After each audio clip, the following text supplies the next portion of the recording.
ముందుగా మీ మొబైల్లో application open చేయండి. ఇదిగోండి హెచ్ఆర్ మ్యాథ్స్ ఉంది కదా, ఓపెన్ చేయండి. చేశాక ఇలా వచ్చాక మీరు ఇక్కడ ఏపీఆర్ చేసి పాలిసీ కనిపిస్తుంది కదా, దానిపైన క్లిక్ చేయండి. చేశాక మీకు ఇలా ఓపెన్ అవుతుంది.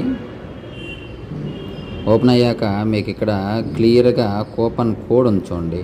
కూపన్ కోడ్ పైన క్లిక్ చేయండి.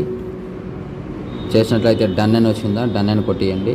కొట్టాక ఇక్కడ చూడండి మీకు ప్రైజ్ అనేది సర్కిల్ తిరుగుతుంది కదా, ఇక్కడ ప్రైజ్ అనేది తగ్గుతుంది చూడండి. 37 సంథింగ్ వస్తుంది. ఓకే చూడండి 37 వచ్చిందా. ఇప్పుడు బై నౌ కొట్టండి. బై నౌ కొట్టాక ఈ విధంగా మీకు ఓపెన్ కావడం జరుగుతుంది.